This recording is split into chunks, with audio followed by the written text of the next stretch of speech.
It's 10 o'clock in the morning, and there has been a fire, a destructive fire that has destroyed buildings in the heart of the historic Arizona town of San Carlos. Some of the images over the last 12 to 24 hours are, well, they're just heartbreaking. And now, in just a moment, we're going to be joined live by our pilot, Skyfox pilot, Troy Barrett, who just flew over the area and will be able to give us his firsthand account of what he saw when he flew over San Carlos this morning. So we're going to be talking about that. There's also another fire that has grown so fast, the smoke from this blaze was just literally filling the skies, as you can see in one part of our state. We'll tell you more about that. And then guilty. The man accused of setting fires purposely designed to destroy churches in our state has been convicted. We're going to have that story for you as well. Good morning, everybody. I'm Ron Hoon, and this is Fox 10 Talks. We are live on the Fox Local app and on YouTube every morning at 10 a.m. sharp, right after our morning show ends, so that we can dig into some of these stories for you. A couple other headlines. It's National French Fry Day. We'll tell you where you can get the big deals, because there are some deals out there. And how much would you pay, if anything, to have somebody stand in line for you? If you're one of those people who just hates standing in line, well, maybe the answer is this business now that apparently is growing, where if you pay them, they'll get in line for you. But right now, we are going to get started with Troy Barrett, who joins us after an earlier in the morning flight overhead over San Carlos.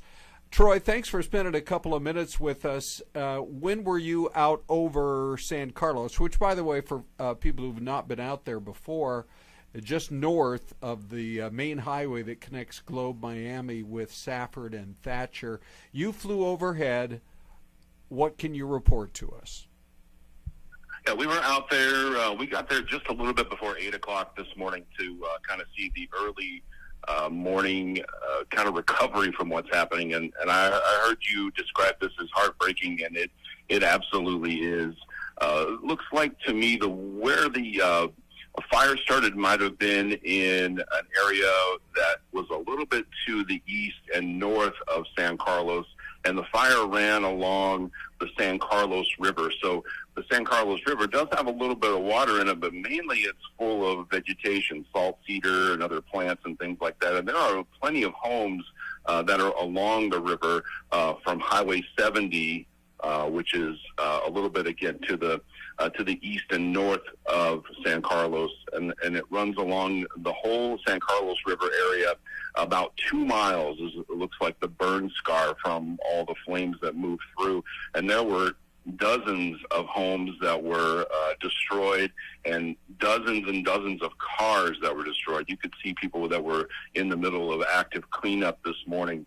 And Ron, when we cover fires and things in Phoenix and in the valley, you see like a house fire or something, and you can always see like what would resemble a home once the firefighters were finished putting out the flames. But in this situation, there are dozens of homes and structures that were leveled. It looks like I would describe it like a campfire. When you leave a campfire, it's just charcoal and ashes. There's hardly any sort of remnants of anything that was there, and that's what these homes look like. They were completely leveled. All the cars that were around them were burned out. It was very, very heartbreaking, super sad for those people. All right, now we're expecting an update from Incident Command as the day goes on, but I just want to make sure I heard this from you right. Your estimate is that there were dozens of homes that burned? It looks to me like there were at least 12 to 24 homes that we could spot and outbuildings that were burned, and the number of cars is sort of uncounted at this point. There were a couple of places that we saw where there were 8 to 10 cars in one little neighborhood that were gone. and that was happening in multiple places along the San Carlos River. Now, we did not see any real active flames this morning. We saw a few spots where there were some intense smoke, but not a lot of active flames, and you could tell where those retardant lines had been laid in parts of San Carlos. As you get sort of into the heart of San Carlos, there were a number of spots where they put retardant down on the top of homes to protect them, but there were other spots that they were just a little bit too late to get to, and those homes are gone.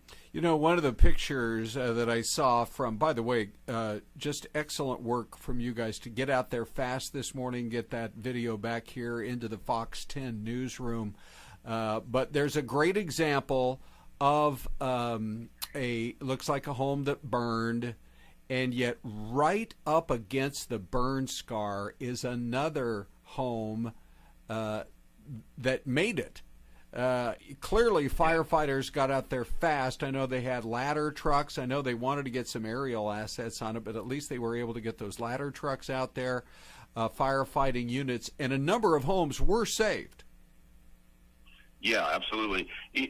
Sometimes, you know, you kind of scratch your head in these kind of natural disasters like this. You know, you see a tornado go through the Midwest, and it's a complete devastation of a neighborhood, but there's one house that's left, or there's one structure that it missed. And that was kind of what was happening with this fire. There were a number of homes that were leveled, and then you would see one that didn't seem like it had any sort of threat at all of flames. But my goodness, it was really heartbreaking to see. I wanted to ask you a little bit about that downtown area, because one of the most, to me, one of the frightening images, what I'm showing our audience this morning here on the Fox Local app and on YouTube, is it really appeared like as you take the main highway from the 70, it's only about a mile's drive or so north to get right into the heart of the community, because it looked like that downtown business district itself might have suffered some damage as well. What did you see this morning? It looked to me like most of the damage really missed kind of that heart of the downtown San Carlos area, where you would find like the San Carlos Cafe or a school or the post office in that area. Most of it is going to be from the river bottom, maybe a quarter mile to the very first street there. I think it's White Mountain Avenue or something. That's sort of the very first paved road that's next to the river bottom. The homes in this one particular area, there were a lot that were lost in there, but the retardant lines, they really tried to stop the forward motion of that and keep it away from that downtown area, and it looks like they did a decent job of protecting at least that downtown section. But the homes that were closer to the river bottom, where that fire was more intense, those were the ones that mainly got all the damage and the devastation.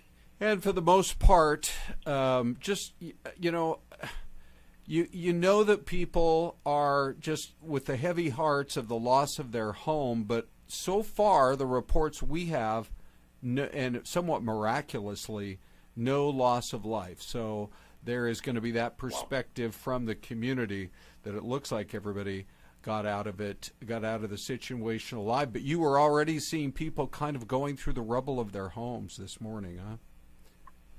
Yeah, there were definitely some areas, like you said, a little bit closer to that downtown San Carlos area. They were out with their families, taking things that they thought they could salvage, or moving things about, trying to look through if they could find any of their belongings. So people were definitely going through what was left of their homes. All right, there's our report from our Skyfox pilot, Troy Barrett. Troy, thanks for your time. Thank you, Ron. And once again, the perspective sometimes from seeing things from the air is unique and can really shed some light. Celeste joins us well. Celeste, these pictures. I know. And the community of San Carlos, it's just one of the worst days in their history with, as Troy told us, looks like a dozen or more homes lost in that fire in one day. And it's fairly remote out in that part of the state. So when you think of the type of response that it takes to protect the homes of this community, it took some time for fire crews to get out there. both from an air attack and on the ground as well. And we had some crazy winds. It has been quite the morning, just like the last 24 hours. I mean, it's heartbreaking to see all the different communities that are being affected by so many different wildfires all around the state. We have one now outside of Kingman, 5 miles outside of Kingman. Right. We have a few scattered all throughout the state. Well, as a matter of fact, let's talk about that next one. This is the Freeman fire, and it's so stunning just because the smoke from this fire, which just exploded in size yesterday, a little bit outside of Tucson, it exploded in size to over 1,000 acres. And it just literally filled the skies. 1,700 acres is where things stand right now. And the Department of Forestry says it stayed active through most of the night, which is the worst thing. You want to hear that it lays down at night because the winds gradually die down. But it looks like they're going to have another day. This is they're talking about evacuations of the Willow Springs Ranch area. Hayden Ranch is on set status. And so in that area around Dudleyville, down toward Oro Valley, some real concern for this one. Absolutely. And the monsoon there, it's kind of a double-edged sword, right? We love the cooler weather. We love the rain, especially in the valley. But the higher elevations had so many more, rainy activities kind of falling down on some of those communities. They've had a lot more storms, which with the storms come lightning. And with the possibility of that lightning then causing more right. wildfires. Boy, you're so right. It's a double-edged sword with the monsoon. We all want the rain. We didn't see lightning right over the heart of Phoenix last night, but no rain. So we'll see. By the way, on this Freeman fire, it's threatening some high-voltage power lines and a communication tower. So, power is always a concern. You never want to lose power this time of the summer here in Arizona. Then when it comes to fires, another one of the stories this morning, and with a picture, when we first saw this picture, it was just so shocking. So the man who was accused of setting fire to 2 historic churches here in Arizona, convicted on all charges, his name Eric Ridenour. He set fire to St. Stephen's Episcopal Church and the First Presbyterian Church, both in the border town of Douglas. And this, the wheels of justice sometimes move slowly. This was May of 2023, and he acted as his own attorney, which is sometimes a questionable move, and it didn't seem to work out very well for his chances there in court. Who knows? He could have had the best lawyer going, but the jury took a look at the evidence and said he is guilty. And the loss of the history in this historic town of Douglas, Arizona, right there on the border, it's just it's tough for that community. Yeah, absolutely. And the fact that he acted as his own attorney, Ron, leads you to believe it's going to be an interesting case here. Yeah, it was, and it didn't take long for the jury to come back with their verdict in that one for sure. All right, one other story that we wanted to get to you before we hit the break. Finally, some new information, and we're going to stay on top of the story until the case is cracked at the Renaissance Hotel. It's now been basically 1 week since there was a killing in one of the most upscale hotels in the downtown area, the Renaissance. Used to be called the Adams Hotel, and at about 3:30 in the morning, it turned out that a woman was found dead in a room. She's now been identified as Desiree Serpas, 28 years old. What was she doing there at the hotel? Was she a guest? There's still some of the basic holes in the story that we need to fill in. But it's right in that area around First Avenue and Adams Street. Mm-hmm. But Celeste, despite the fact that there are cameras throughout the hotel, so far, no arrest. No arrest. That's what I was going to mention. You would think inside of a hotel you'd have surveillance cameras and footage, but earlier this morning, Phoenix police said if there is anybody out there who has any information on this case, you can call Silent Witness. You can remain anonymous. I'll give you guys the number, 480-WITNESS. But they're looking for help on this case. Yeah. And it's wild that there isn't much more, or maybe they're kind of withholding that information.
Yes, ladies and gentlemen, you're looking live at Waukesha, Wisconsin.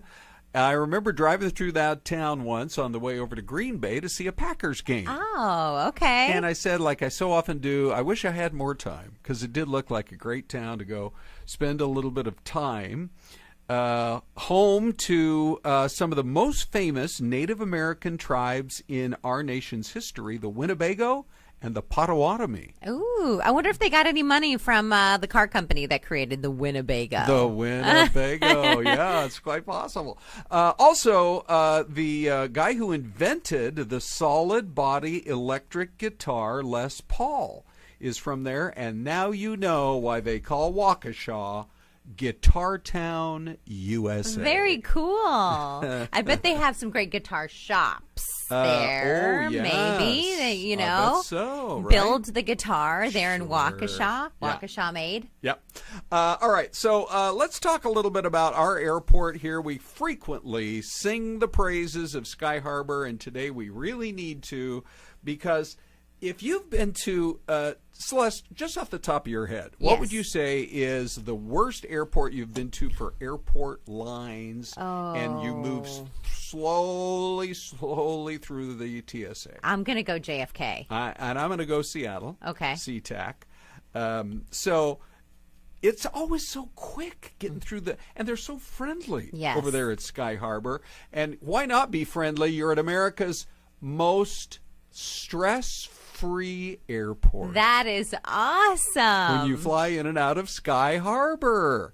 And take a look at that plane taking off right there. I love this shot from our Dean Fazzini, the maestro of the live cams, because, as you shoot right down the runway there, you get a pretty good view of what these pilots are looking at as they fly out of the valley. Anyway, this new ranking said the #1 stress-free airport for air travel in the USA is Phoenix Sky Harbor. Why do you think that is? Oh, maybe it's because they have great restaurants. They so do, yeah. if you need to have, they have a nail salon there. Yes. And I believe they have a little area where you can have like a chair massage. Oh, yeah. So those are things that can help you, because when you get Ron, have you ever had a pedicure? No. I don't think You're so. missing out. No. I was just trying to think of the difference. This is how up to speed I am on that kind of stuff. The difference between a pedicure and a manicure.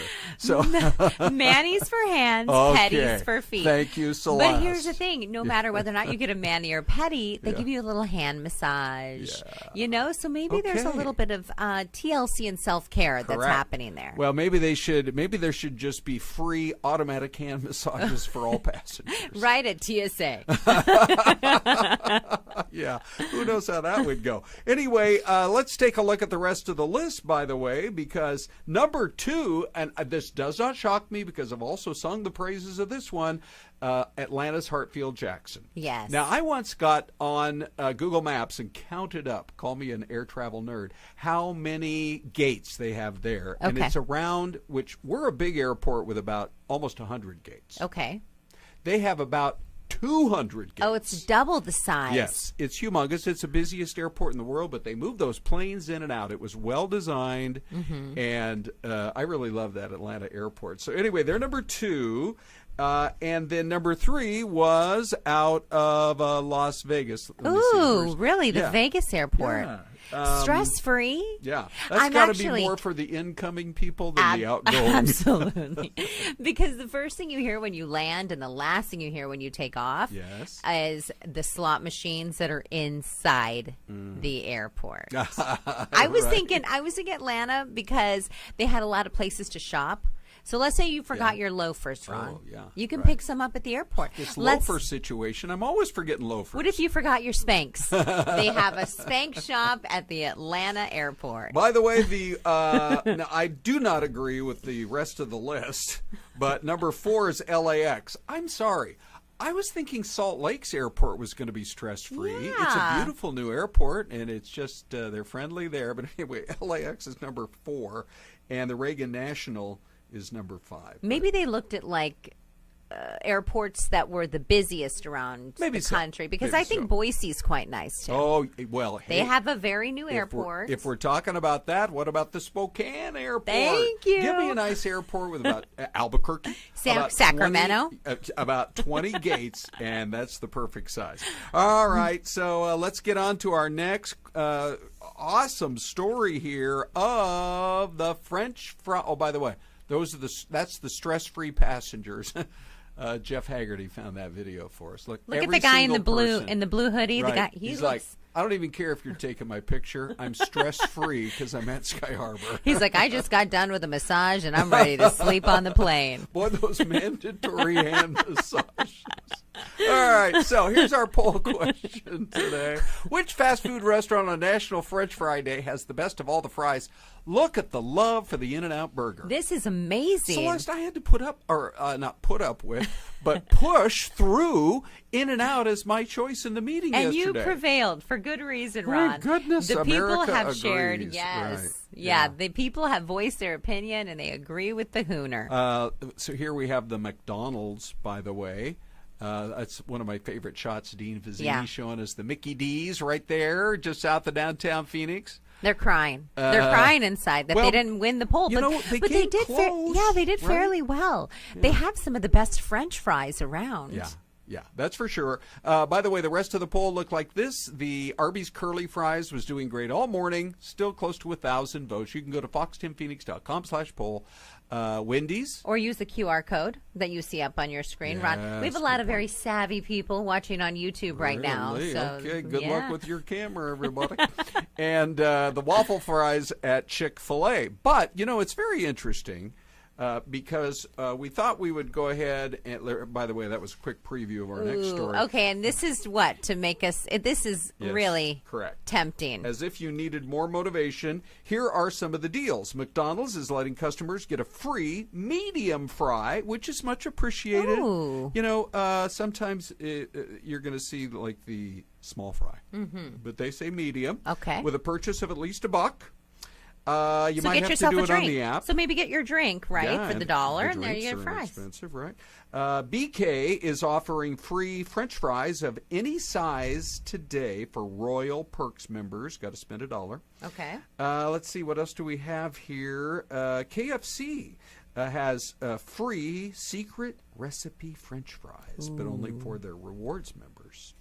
And Wendy's has a year-long deal of free fries on Friday if you go through their app. Okay. I love every one of those deals. What's your favorite, Celeste? If you had to say right here in front of all of our, let me just double check. We have 124 people hanging with us on YouTube right now. Like BVO is saying, you guys are making me hungry. And let's see. Blake, did you catch Blake's comment? French fries should only be cooked in lard. Blake, you keep those comments going, buddy. Do that? Will they taste like tamales then? Because that's what tamales are cooked with, lard. Maybe so. Nothing wrong with that. Anyway, we love hanging out with you guys on YouTube and on the Fox Local app. I still go with the In-N-Out fries. I'm going to go with In-N-Out or Five Guys. And I know they're not a drive-through, so I didn't fight to put them on the poll in the meeting. Right. I didn't push quite as hard as you, Ron. But I do love sometimes they'll throw in an extra cup in the bag. They're just like throw some fries in there with some of that Cajun seasoning or all-purpose. Yeah. Ooh, it's so good. All right, let's go live to New York because there's a guy back there. It's a city of dreams for a lot of entrepreneurs. And in New York City, which, by the way, Dino. Is this a live shot? Oh, that's Central Park. Great Park. View that's looking down at Central Park. And what a great view of the city. Wow. There's a guy there. This goes all the way back to he lost his job years ago, and he noticed that there were a lot of people standing in line to get the new iPhone. And the light bulb went off, and he said, I wonder if I started a business where people would pay me to stand in line. Yeah. Ooh. These iPhones aren't cheap. You're walking up to pay $1,000. Would they pay me $25 an hour to stand in line? Okay. And so he's been running his business. And that's all he does is stand in line for people. It's not just him. He's the CEO now. He has 35 employees. Oh, my goodness. Yes. And all they do is stand in line? Yeah. Yeah. Wow. Now, it's only in New York, but as we often say, hopefully it comes to Phoenix soon. But how much realistically would you pay to have somebody stand in line for you, then I'm going to reveal my answer. Ron, I would say nothing because I'm a bit of a cheapskate. Correct. But if it was a really long But if I line, had to choose something, like it was my kids or stand in line, then I'm going to choose my kids.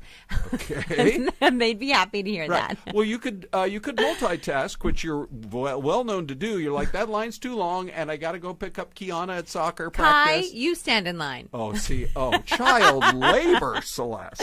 And don't ask me to pay you because I made you dinner last night. I think if the line was super long, and I'm a cheapskate. Yeah. Well, I'm not really. I'm tight with the dollar. Let's put it like that. But I would pay somebody $10 an hour if it was like a 2-hour line. I would probably pay about 12. Okay, then I'll go 13. Maybe 14. All right, let's go to the mystery camp. Already, Ron Hoon? Yes, well, we're almost out of time. Looks like a beautiful Midwestern city to me. And Dean's actually, for once, given us a clue, because what does that say? FSB? CFSB. Oh. Okay, so where is the CFSB, and what does it mean? It's a mystery. But, they've got some hotels there. Looks like a convenience store, some apartment buildings. Yeah. Cloudy day, looks like right in the heart of midday, probably about the noon hour. Not a lot of traffic. Yep. What do you got? What do you want to go with? I'm going to go with maybe like South Dakota. Okay. Yeah. I'm going to go a little further south and say that we are in Missouri. Okay. All right, so you're way closer. For those of you who are now part of our live audience on YouTube, Celeste reveals the answer every morning at 10:28, and it is Murray, Kentucky. Oh, Kentucky. Yeah. Okay. I was thinking more hillies in Kentucky, like there would be more hills. Sure. Kentucky's beautiful. I know. One of our most underappreciated states. That's where they make whiskey. Correct. And they have the Corvette Museum. And they have a pretty nice horse race, from what I hear.